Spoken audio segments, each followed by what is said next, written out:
We focus on history, culture, religion, art, social, and philosophy of Nusantara.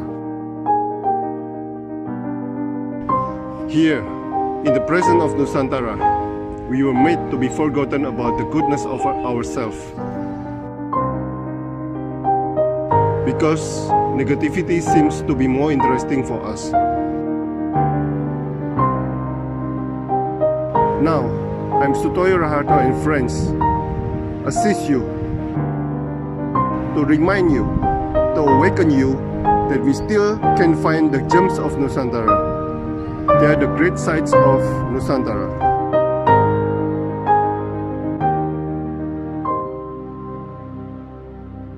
Selamat sore Mas Islah Mutakin, penulis buku Kopi Muria.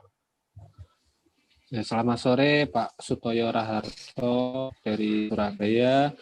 Terima kasih sudah mengundang kami di podcast sore ini untuk mengulas buku Kopi Muria terbitan baru kami. Terima kasih banyak sudah berkenan berbincang-bincang dengan kami. Oke, Mas, pertama-tama Muria itu ada di mana, Mas? Secara kesejarahan di sebelum abad 18 ya, Pegunungan Muria itu terpisah dari Pulau Jawa. Jadi dipisahkan oleh selat. Ada selat dari Demak menuju ke sampai Rembang ya. Muria itu meliputi 3 daerah, Kudus, Pati, dan Jepara. Sehingga sampai sekarang ini Pegunungan Muria membawai 3 kabupaten, Kudus, Pati, dan Jepara. Dan Pegunungan Muria menjadi pemersatu pegunungan membawai 3 kabupaten itu, Kudus, Pati, dan Jepara di Jawa Tengah gitu. Oke. Nah, itu sebuah pegunungan atau satu gunung, Mas? Muria itu pegunungan. Jadi setiap kota nanti punya gunung-gunung kecil, bukit-bukit kecil yang punya ciri khas setiap kota ya. Dan Muria itu jadi teritori pemersatu ke 3 kota gitu. Nah, dari Pati, Jepara, Kudus itu apakah bukit-bukitnya atau gunung-gunung kecilnya itu apakah berbeda-beda ciri khasnya? Setiap daerah punya ada bukit-bukit kecil ya yang jadi karakteristik setiap daerah ya. Kayak di Kudus dia ada beberapa puncak sebagai aksesnya lewat Kudus gitu. Di Jepara pun begitu dan Pati pun begitu. Mereka punya nama-nama sendiri. Kayak di puncak utamanya Gunung Muria kan namanya Puncak 29. Puncak Songolikur secara bahasa Jawa ya. Itu aksesnya utamanya lewat Kudus. Nah, tapi secara teritorial Gunung 29 itu bisa sampai di 3 kabupaten, Kudus, Pati, dan Jepara. Terus di Pati sendiri nanti ada gunung-gunung, bukit-bukit kecil sendiri yang sebagai puncak karakter daerahnya sendiri-sendiri begitu. Oke, Tetap Mas. yang menjadi ikon utamanya Puncak Muria itu. Mas, Anda melacak jejak-jejak sejarah kopi di Pegunungan Muria. Bisa dikatakan seperti mencari jarum di tumpukan jerami. Mengapa Anda mulai perjalanan ini, Mas? Silakan. Benar sekali. Bisa sebelum kelahiran buku ini cerita singkatnya begini. Jadi tentang historis ya, tentang kesejarahan kopi di Muria itu masih bersifat tutur. Dari orang tua dulu tahunnya kayak spekulatif, kesejarahan tidak bisa utuh antara Pati, Kudus, dan Jepara ketika dimuat di media-media lokal itu nggak ada yang sama. Terus berangkat dari karena saya fokus di literasi, ada 3 buku dari media besar di Indonesia itu membuat perjalanan kopi Nusantara. Nah, dari situ saya tergelitik untuk membeli dan membaca apakah Kopi Muria juga bagian dari ekspedisi itu. Nah, alhasil dari ketiga buku itu, Kopi Muria sama sekali tidak tercantum dan sama sekali tidak disebutkan begitu. Nah, dari situ tim saya mencoba berdiskusi apa sih yang melatar belakangi Kopi Muria tidak masuk dalam ekspedisi Kopi Nusantara. Sumber-sumber awal coba saya kumpulkan, seperti yang saya bilang tadi, kebanyakan hanya mengandalkan tutur dari segi segi informasi. Padahal di Muria sendiri punya PTPN besar gitu yang mengakomodir komoditas kopi. Dari situ sumber-sumber awal saya kumpulkan dari ketiga kabupaten beda-beda semua. Bagaimana saya menganggap ini hal yang sulit ya. Secara bekal awal, informasi data awal belum saya kantongi, ya udah kita mencoba 3 bulan awal, di awal 2020 kita fokus di pengkajian dokumentasi, mengumpulkan sumber informasi apa saja terkait Kopi Muria. Dari situ baik dari sumber ilmiah, jurnal ilmiah, atau buku-buku yang lain, dan media-media mainstream, media-media lokal juga kita akomodir, sama sekali tidak ada kesejarahan yang bisa saya kutip.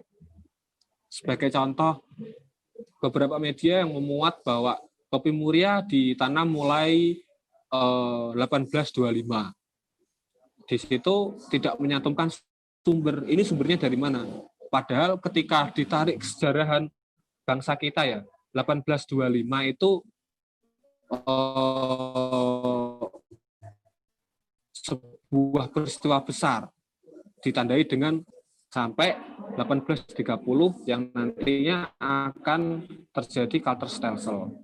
Nah, di situ kita meninjau bahwa ada kesalahan di situ, bahwa penanda tahun. Nah, jadi saya sebagai tim bagian untuk mengumpulkan data-data awal. Alhamdulillah dari 3 bulan awal itu saya menemukan dokumentasi kolonial yang secara kedaerahan menulis tentang perkembangan kopi-kopi di Jawa. Salah satunya di State Government Coffee Culture itu yang secara rutin ditulis oleh pegawai kolonial, menyebutkan bahwa Kopi Muria ditanam 1799 setelah Pasuruan dan area Jawa Timur. Gitu. Dari situ beranjak saya mulai menemukan titik temu di situ. Bahwa kopi ditanam di Muria di mana saja sih? Akhirnya ketemu juga.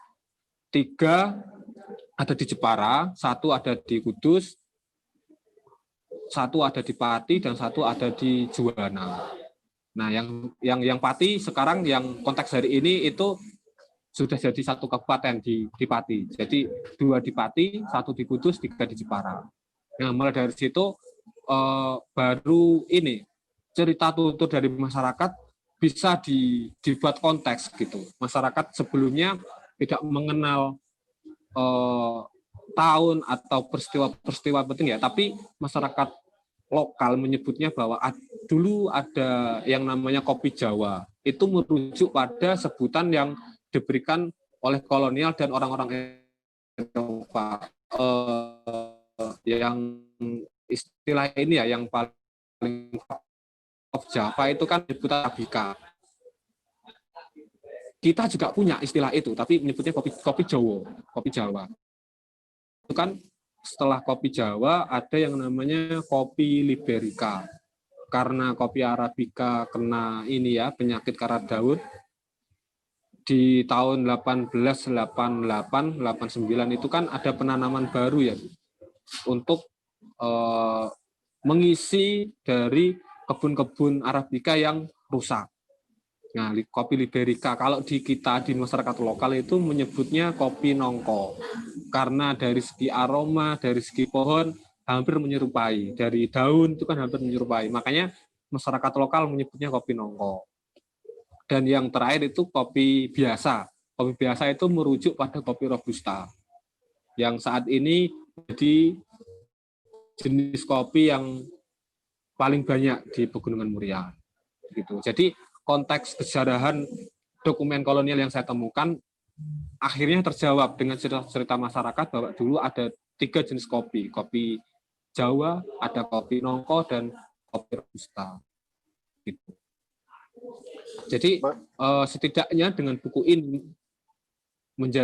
menjadi jawaban atas tutur yang selama ini sudah dipakai dalam media-media lokal atau media-media mainstream lainnya ya, bahwa kopi Muria ditanam sebelum 1830, culture stelsel itu ya yang dinakodai oleh Van den Busch gitu.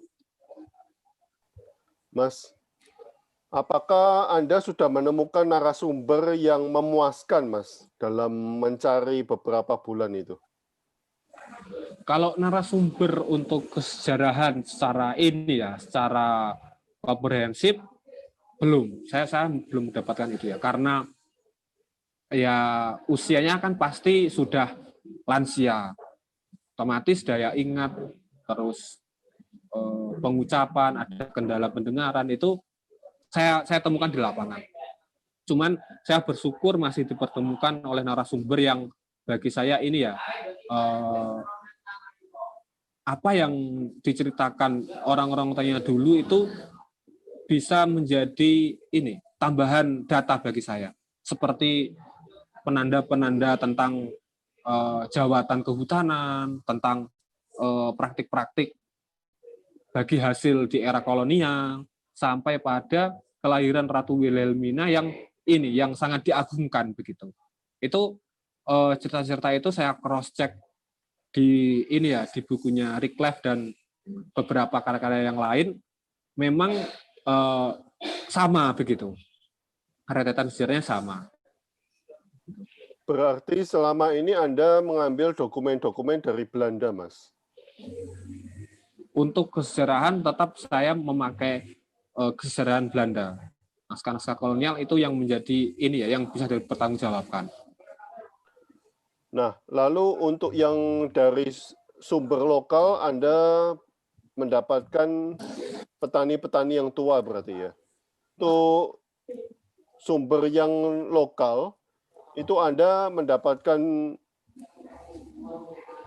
informasi dari petani-petani yang sudah tua ya? Ya, untuk tuturnya sendiri dia menjabat sebagai kepala desa yang di buku saya itu Mbah Yoto, dan beberapa dari kalangan priai ya di salah satu desa yang memang secara kekeluargaan cerita itu turun temurun, dan sekaligus dia menjadi saksi sejarah ya untuk di periode ketika 1940-an itu dia sudah bisa mengantongi sumber-sumber lisan yang diberikan orang tuanya itu. Oke. Itu dari kota mana, Mas? Itu dari kota Kudus, yang tahu Sunan Muria ya. Sunan Muria itu terletak di Desa Colo. Nah, saya ambil banyak sampling di buku yang saya tulis itu Desa Colo memang. Kenapa? Memang secara sumber data, sumber informan yang saya butuhkan, saya temukan di desa itu. Seperti kepala desa lama, terus cerita-cerita tutur yang berkaitan dengan sejarah, itu saya temukan di Colo. Apakah di Desa Colo itu bisa menjadi standar informasi untuk Pati dan Jepara, Mas? Oke. Untuk Pati dan Jepara, memang Colo nggak bisa general begitu. Tetap ada hal yang memang sifatnya lokalistik, seperti kayak kesejarahan bahwa menganggap Ratu Wilhelmina itu sebagai ini ya, hasil kopinya dulu dibawa langsung ke Ratu Belanda. Itu kan belum saya temukan di daerah-daerah lain. Nah, terus lagi juga tentang konflik lahan yang memang di daerah-daerah lain mungkin dari kalangan leluhur mereka mengetahui, tapi yang generasi sekarang sudah kabur begitu. Cuman sempat pernah dengar, tapi secara kejelasannya mereka sudah tidak mewarisi lagi. Nah, itu terkait tentang lahan yang dari naskah kolonial saya coba turunkan dengan konteks hari ini. Seperti ini ya, saya ambil contoh di Kudus yang di naskah kolonial itu kan menyebutkan bahwa ada distrik Cendono atau Kawedanan Cendono. Nah, saya mencoba mencari peta kolonial desa Cendono dulu yang dekat dengan ini ya, dengan hutan mana. Oh, ternyata desa Colo sama desa Japan. Nah, saya langsung ke sana mencari informasi ke masyarakat. Nah, jadi lahan-lahan yang dibuat perkebunan di masa kolonial itu ditandai dengan ini simbol patok ya, simbol patok ada namanya KMP, Coffee Made Crack itu. Itu juga sesuai dengan kesejarahan konflik lahan atau kesejarahan ini perkebunan kopi di masa kolonial. Bahwa kebun-kebun itu dulunya hasil dari produk kolonialisme. Dan patok-patok itu masih ada, Mas? Di Desa Colo masih dirawat gitu. Kalau di Pati Jepara? Di Jepara beberapa masih, tapi banyak yang ini saya cross-check ke masyarakat, banyak yang sudah diganti dengan patok-patok perhutani. Gitu. Oke. Nah, selama Anda mengumpulkan data-data ini, apakah masih banyak bukti sejarah yang belum ditemukan, Mas? Saya sebagai penulis dan penulis buku Kopi Muria pasti merasa ya banyak bukti sejarah yang perlu diungkap. Masih saya yakin terutama di PTPN Jolong ya sebagai representasi perkebunan yang pada masa kolonial mengakomodir kopi-kopi Muria. Karena apa? Informasi awal yang saya peroleh itu PTPN Jolong ketika berdiri itu direksinya yang ada di Belanda dan mengakomodir hampir semua ini hasil panen kopi dilarikan ke sana. Nanti dikelola dan dieksportir langsung ke Eropa. Yang salah satunya menjawab pertanyaan itu yang Jerman dan Italia itu. Saya sudah mencoba beberapa kali, lebih dari 3 kali ke sana untuk audiensi, minta izin untuk mengakses berkas-berkas dulu, berkas kolonial yang berkaitan dengan tata niaga atau tentang hal-hal tentang perkebunan dan tanaman kopi di Jolong. Usaha formil sudah saya lakukan, tapi tetap masih ada kendala ya, karena di birokrasi pemerintahan perlu disposisi, perlu persetujuan banyak pihak. Akhirnya saya mencoba memaksimalkan apa yang saya punya dan apa referensi yang saya kantongi untuk saya tulis dulu. Nanti kalau ini ya masih diberikan kesehatan dan kesempatan, nanti ada seri 2 yang untuk melengkapi untuk dari kesejarahan dan komoditas di perekonomian Kopi Muria. Nah, apakah Anda yakin mereka PTPN ini mengerti sejarah Kopi Muria, Mas? Dan apakah mereka mempunyai dokumen-dokumen itu karena mungkin udah terlalu lama? Ya, itu sudah beberapa kali saya tempuh ya, dan saya meng-cross-check ke pegawai-pegawai PTPN yang sudah usianya sudah sepuh, sudah lansia. Dia melihat secara langsung ada beberapa dokumen kolonial yang masih tertumpuk. Salah satunya itu ada foto-foto di era Belanda, ada kopi-kopi yang besar, orang-orang Belanda ke sana, itu saya temui dari para pekerja itu. Nah, saya ini ya sudah mengajukan dari pihak kami selaku penulis untuk ayolah kita ulas bareng. Ketika ada dokumen, biar saya yang mengelola dokumen itu, saya membaca, saya yang mengkonstruk, nanti tetap dari sumbernya kita pakai arsip PTPN, begitu ya. Untuk kesejarahan secara tutur mereka sudah tidak menguasai, pastinya tidak menguasai ya, karena ini birokrasi kan cepat, kayak Sinder itu lemparan, nanti ada pembaruan. Jadi yang dia pahami hanya konteks pengelolaan konteks hari ini. Gitu. Tapi saya ketika diberikan kesempatan untuk membuka berkas-berkas itu, saya yakin ada bukti sejarah yang lebih kuat lagi untuk ini ya, menulis tentang perjalanan Kopi Muria. Karena saya akui bahwa untuk sementara ini saya lemah di menyoroti Kopi Muria jenis Robusta. Angka-angka kuantitatif belum saya kantongi. Untuk Liberica sama Arabica di berkas kolonial sudah saya temukan. Tapi untuk angka-angka Robusta saya sampai sekarang belum menemukan. Mas, Anda mengatakan banyak tulisan tentang kopi, tidak pernah menyebut Kopi Muria, Mas. Mengapa itu, Mas? Oh ya, jadi setelah buku ini lahir, akhirnya banyak hal yang terjawab ya. Yang pertama tentang ketersediaan literatur tentang Kopi Muria yang secara keilmiahan itu tidak bisa dikutip dan tidak bisa dipakai sebagai rujukan. Mungkin itu menjadi salah satu faktor ya, kenapa Kopi Muria jarang diulas, karena dari penulisan sendiri masih minim.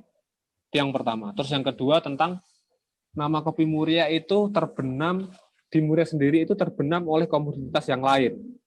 Nah, ikon kopi kalah dengan ikon tanaman yang lain seperti parijoto, seperti pisang. Nah, itu yang lekat dengan Muria. Akhirnya mungkin teman-teman yang giat di penulisan kurang menyoroti itu karena komoditasnya jarang dibincangkan. Yang ketiga tentu ini ya, masalah pengelolaan kopi. Di buku sudah saya singgung bahwa Kopi Muria banyak keluar gitu. Karena sistemnya masih mengandalkan tengkulak, jadi hasil panen dijual langsung ke tengkulak, nanti pindah tangan lagi dan namanya akan ganti. Identitas Kopi Muria sudah tidak utuh lagi karena sudah berpindah tangan dan berpindah tangan pun dalam bentuk mentah.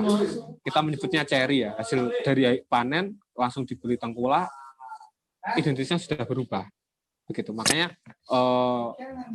atas lahirnya UMKM kopi baru kita bersyukur. Setidaknya menyelamatkan beberapa produk yang memakai identitas Kopi Muria. Nah, ini coba kita bangun dan kita kembangkan untuk identitas Kopi Muria yang utuh. Terus kemudian tentang segi kualitas itu yang tidak bisa kita pungkiri, belum bisa kompetitif dengan kopi-kopi yang lain. Mungkin dengan Robusta kita kalah dengan Temanggung, kita masih kalah dengan Lampung dan yang lainnya. Tapi itu bukan jadi hal yang buat kita inferior. Tapi Kopi Muria kita yakin punya tekstur dan punya aroma dan rasa tersendiri yang membedakan dengan kopi-kopi yang lain. Ada beberapa pegiat kopi yang menyarankan bahwa Kopi Muria harus punya legalitas. Setidaknya di CSI ya, sertifikat yang paling awal itu harus ditempuh gitu. Oke, Mas, ada berapa petani di lereng dan pegunungan Muria, Mas, untuk petani kopi? Kalau jumlah petani kopi itu ribuan, Pak. Karena desanya sendiri di Pegunungan Muria itu lebih dari 30 desa yang penghasil kopi. Dan itu setiap musim, jadi 365 hari mereka hidupnya dari kopi. Ada beberapa desa yang memang secara kebutuhan ekonomi menggantungkan dari hasil kopi. Sebagai contoh yang saya tulis itu dari Desa Tempur, Kabupaten Jepara, memang ekonomi masyarakat tertopang oleh tanaman kopi. Jadi di sana itu sudah lebih lebih edukatif. Kopi tidak bisa dijual secara mentah, secara cherry ya. Mereka memproses biji kopi, hasil panen diproses jadi green bean, jadi biji kopi. Nah itu ternyata sudah turun-temurun dari leluhurnya dulu, karena ekonomi mereka juga tergantung oleh kopi. Ketika kopi keluar dengan bentuk mentah, dengan harga jual yang minim ya, pasti ekonomi masyarakat juga akan rendah. Makanya kesadaran itu sudah tertanam sejak dulu, dan sekarang kopi tempur ya di wilayah Jepara itu namanya lebih unggul dibanding dengan daerah-daerah yang lain. Mas, dulu zaman Hindia Belanda, kopi Muria diekspor ke Eropa. Sejak kapan kopi Muria mengalami penurunan, Mas? Mengapa ya? Oke. Kita ngomong Hindia Belanda ya? Ya, Hindia Belanda. Jadi ketika 1898 itu bebarengan diangkatnya Ratu Wilhelmina, di Muria sudah ada perkebunan yang saya sebut di belakang tadi, ada PTPN Jolong. Itu salah satu perusahaan perkebunan milik Landbau ya, punyanya si Baut itu. Jadi direksinya ada di Belanda, terus ada di Surabaya, salah satu yang paling besar di Jember. Itu. Ketika awal-awal pendirian PTPN Jolong itu, perkebunan Jolong, kopi Muria diakomodir dengan baik. Langsung distorin ke direksi Belanda dan diekspor ke Italia sama Jerman. Karena dikelola oleh kolonial ya, merger ekspornya langsung ke Jerman sama Italia. Terus itu berjalan terus-menerus sampai kopi Muria juga terbenam ketika di Indonesia ya diambil alih oleh Jepang. Kepemimpinan di PTPN Jolong beralih ke Jepang. Akhirnya kita tahu sendiri Jepang itu lebih banyak menggenjot di palawija. Nah, untuk perawatan kopi sendiri di wilayah kawasan Muria itu akhirnya ikut terpengaruh. Kopi sudah banyak tidak terus lagi. Masyarakat ditekan untuk menanam palawija untuk kebutuhan serdadu Jepang. Nah, PTPN Jolong kembali lagi beralih ke NKRI lagi ya. Ketika 45 sudah selesai, 49 ada konferensi bahwa semua aset dari itu dipegang kendali oleh negara lah. Lihat kopi Muria kembali tumbuh di situ. Kembali tumbuh sampai berubah menjadi PTPN 9.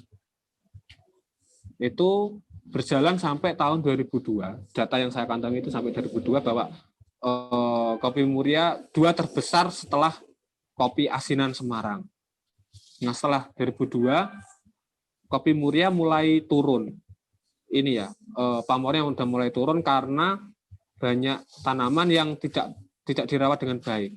Produktivitasnya mulai menurun karena areanya terlalu luas dan sistem stek mungkin belum secara masif. Okulasinya belum secara masif, akhirnya produksi kopi Muria di PTPN Jolong itu menurun.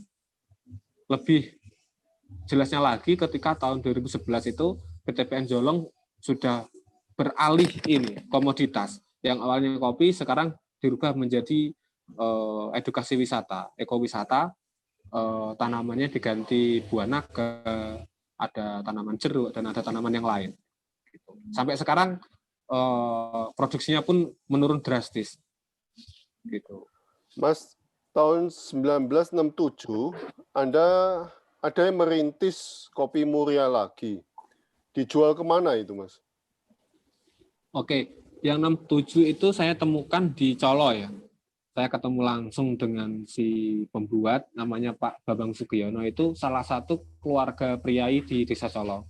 Keluarganya salah satu ini ya, yang mengasuh dan jadi yang pengelola makam Sunan Muria. Memang jadi keluarga mampu dan secara pendidikan juga mumpuni pada waktu itu. Ya kerja di Semarang dan sekolah di Semarang dulu itu. Dari situ dia sudah inovatif, pola pikirnya sudah inovatif, sudah lebih maju dibandingkan yang lain.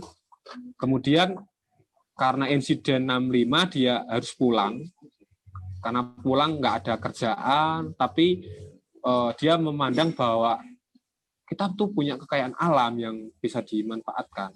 Dari situ dia langsung studi banding ke Semarang, ke Coffee Eva ya, itu yang legendaris banget.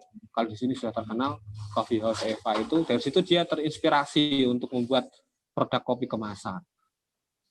Gitu. Itu berjalan sampai 72. Di tahun 72 ada ini musibah alam yang nggak bisa terelakkan, musim panas yang berkepanjangan, akhirnya tanaman kopi di Desa Colo banyak yang tidak menghasilkan, tidak panen. Otomatis bahan baku nggak ada, produksi pun akhirnya tersendat. Di 73 dia berhenti, Pak Tio beralih pekerjaan, terus kembali bergeliat lagi ketika 78. Nah, ketika 67 itu dia sudah membranding dengan merek Coffee Muria dan sudah berbentuk bubuk. Sudah ada kemasan plastik, sudah ada cap, dulu stempel ya yang dipakai. Nggak seperti sekarang ada aluminium foil, ada sablon gitu ya. Tapi dulu pakainya cap. Itu 72 berhenti, bergeliat lagi 78 dengan merek dagang berbeda. Dewa Mas. Itu digeliatkan lagi karena musim panas kan berkepanjangan, kopi perlu adaptasi lagi ya. 78 dia rasa memanfaatkan jejaring ini ya, partner kerja sama pengalaman produksi sebelumnya, 78 mulai bergeliat lagi. Oke. Mas, sekarang Kopi Muria dijual kemana saja, Mas? Untuk konteks hari ini, penyebaran Kopi Muria sudah lebih masif ya, udah lebih luas. Kalau di Kudus sendiri itu ada salah satu pegiat kopi yang saya tulis juga di bagian buku itu, namanya Mas Imam Kurniawan. Dia punya kedai number 8. Dia itu sudah nasional, kelasnya sudah nasional, dan Kopi Muria yang jenis Robusta sudah didistribusikan berbagai kedai-kedai di Indonesia. Gitu. Untuk petani kopi sendiri sekarang punya pasar-pasar tersendiri untuk kedai-kedai. Kayak Jepara itu sudah ada yang ke Jogja, sudah ada yang keluar Pulau Jawa. Kalau di Kudus sendiri juga ke Magelang, Semarang, dan kota-kota sekitar. Tapi untuk keseluruhan Kopi Muria sudah nasional, sudah sampai ke Oke. Mas, apakah ada rencana melambungkan Kopi Muria lagi seperti dulu, Mas? Bisa ekspor ke Eropa dan sebagainya itu, Mas? Itu menjadi PR saya dan teman-teman bikin kopi. Bagaimana sih kita mengangkat marwah Kopi Muria? Itu yang selalu saya gaungkan ke teman-teman, bahwa kita tuh sempat jaya, gitu. Pada masanya sempat jaya. Nah, ini kejayaan itu coba kita ulang kembali dengan cara apa? Ya udah, kopi itu salah satu tanaman yang padat pengetahuan. Nggak bisa kopi disamakan dengan yang lain ya, yang hanya dipanen, nggak bisa kayak padi. Kopi itu syarat pengetahuan. Ada hal-hal yang harus dipenuhi, mulai dari konteks sejarah, budaya, mulai dari pertaniannya, mulai dari pengolahan pasca panen, sampai kopi itu bisa kita seduh. Makanya di para pegiat kopi membagi 3 gelombang ya. Sekarang gelombang ketiga itu eranya specialty, single origin. Bisa nggak lewat itu kita branding Kopi Muria di single originnya gitu. Kira-kira apa saja syarat yang bisa dipenuhi untuk mencapai ke sana? Salah satunya ya peningkatan kualitas, dan ada sertifikat yang harus dipenuhi. Gitu. Ini bersama pegiat-pegiat kopi di Muria sudah mengarah ke sana. Syukur-syukur nanti tahun ini bisa, sebenarnya sudah bukan ekspor sih, tapi pengiriman berkala ya. Ada di Jepang, ada di Malaysia, gitu secara berkala sudah kirim biasa, tidak dalam jumlah porsi yang banyak. Sembari menyiapkan eksportir juga tetap kita berbenah, mulai dari pengelolaan kopi ya, sama peningkatan kualitas dan mutu itu kita juga mulai berbenah. Oke. Terima kasih Mas Islak atas waktunya, atas pengetahuannya. Ya, sama-sama Pak Sutoyo Raharto. Kita juga berterima kasih banyak sudah diundang dan sudah sudah inilah, dan bagaimana kondisi kopi mereka secara umum. Terima kasih atas pengetahuannya tentang kopi Muria.